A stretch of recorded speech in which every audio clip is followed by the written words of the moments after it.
ಒಂದು ಸುಂದರವಾದ ಹಳ್ಳಿಯಲ್ಲಿ ಹಸಿರು ಗದ್ದೆಗಳ ನಡುವೆ ಅನೇಕ ಹಸುಗಳು ವಾಸಿಸುತ್ತಿದ್ದವು. ಆ ಹಸುಗಳಲ್ಲಿ ಪುಣ್ಯಕೋಟಿ ಎಂಬ ಒಂದು ಹಸು ಇತ್ತು. ಪುಣ್ಯಕೋಟಿ ಸಾಮಾನ್ಯ ಹಸು ಅಲ್ಲ. ಅವಳು ತುಂಬಾ ಸತ್ಯವಂತಳು, ದಯೆಯುಳ್ಳವಳು ಮತ್ತು ಎಲ್ಲರಿಗೂ ಪ್ರೀತಿ ಪಾತ್ರಳಾಗಿದ್ದಳು. ಅವಳ ಒಂದು ಮಾತಿನ ಮೇಲೆ ಎಲ್ಲರೂ ನಂಬಿಕೆ ಇಡುತ್ತಿದ್ದರು, ಏಕೆಂದರೆ ಪುಣ್ಯಕೋಟಿಗೆ ಸುಳ್ಳು ಹೇಳುವುದು ಗೊತ್ತಿರಲಿಲ್ಲ.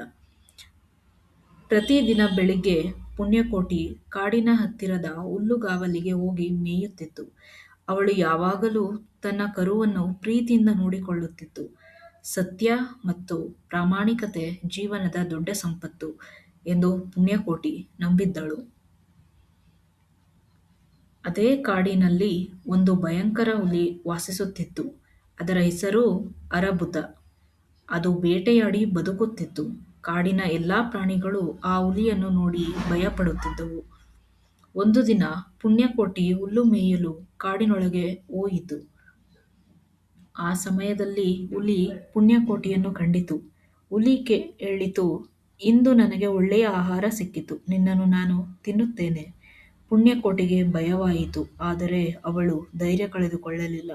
ಅವಳು ಹೇಳಿದಳು, ಹುಲಿರಾಯ, ನನ್ನ ಕರು ಮನೆಯಲ್ಲಿ ನನ್ನನ್ನು ಕಾಯುತ್ತಿದೆ. ನಾನು ಒಂದು ಬಾರಿ ಹೋಗಿ ಅದಕ್ಕೆ ಹಾಲು ಕುಡಿಸಿ ಬರುತ್ತೇನೆ. ನಂತರ ನಾನು ಖಂಡಿತವಾಗಿ ಮರಳಿ ಬರುತ್ತೇನೆ.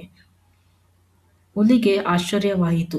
ಯಾರು ತಮ್ಮ ಜೀವ ಉಳಿಸಿಕೊಳ್ಳಲು ಸುಳ್ಳು ಹೇಳುವುದಿಲ್ಲ. ನೀನು ನಿಜವಾಗಿಯೂ ಮರಳಿ ಬರುತ್ತೀಯಾ ಎಂದು ಹುಲಿ ಕೇಳಿತು. ಪುಣ್ಯಕೋಟಿ ಉತ್ತರಿಸಿತು, ನನ್ನ ಮಾತು ನನ್ನ ಪ್ರಾಣಕ್ಕಿಂತಲೂ ಮುಖ್ಯ. ನಾನು ಕೊಟ್ಟ ಮಾತನ್ನು ಎಂದಿಗೂ ಮರೆಯುವುದಿಲ್ಲ. ಪುಣ್ಯಕೋಟಿ ಮನೆಗೆ ಮರಳಿತು. ತನ್ನ ಕರುವನ್ನು ನೋಡಿ ಪ್ರೀತಿಯಿಂದ ಮುದ್ದಾಡಿತು. ಕರು ಕೇಳಿತು, ಅಮ್ಮ, ನೀವು ಏಕೆ ದುಃಖವಾಗಿದ್ದೀರಿ? ಪುಣ್ಯಕೋಟಿ ನಡೆದ ಸಂಗತಿಯನ್ನು ಹೇಳಿತು. ಕರು ಅಳುತ್ತಾ ಹೇಳಿತು, ಅಮ್ಮ, ನೀವು ಹೋಗಬೇಡಿ, ನಾವು ಬೇರೆಡೆಗೆ ಹೋಗೋಣ.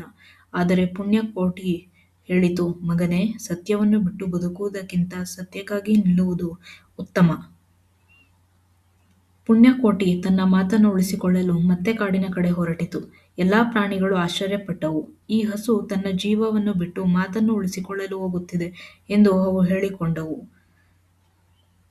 ಹುಲಿ ಪುಣ್ಯಕೋಟಿ ಮರಳಿ ಬಂದದ್ದನ್ನು ನೋಡಿ ಬೆಚ್ಚಿಬಿದ್ದಿತು. ಅದು ಯೋಚಿಸಿತು, ಇಂತಹ ಸತ್ಯವಂತ ಪ್ರಾಣಿಯನ್ನು ನಾನು ಎಂದಿಗೂ ನೋಡಿಲ್ಲ. ಹುಲಿ ಹೇಳಿತು, ಪುಣ್ಯಕೋಟಿ, ನೀನು ನಿನ್ನ ಜೀವವನ್ನು ಉಳಿಸಿಕೊಳ್ಳಲು ಸುಳ್ಳು ಹೇಳಬಹುದಿತ್ತು, ಆದರೆ ನೀನು ನಿನ್ನ ಮಾತನ್ನು ಉಳಿಸಿಕೊಂಡೆ.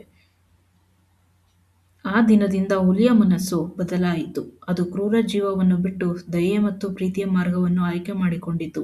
ಕಾಡಿನ ಎಲ್ಲಾ ಪ್ರಾಣಿಗಳು ಸಂತೋಷಪಟ್ಟವು. ಪುಣ್ಯಕೋಟಿಯ ಸತ್ಯ ಮತ್ತು ಪ್ರಾಮಾಣಿಕತೆ ಎಲ್ಲರಿಗೂ ಒಂದು ದೊಡ್ಡ ಪಾಠವಾಯಿತು.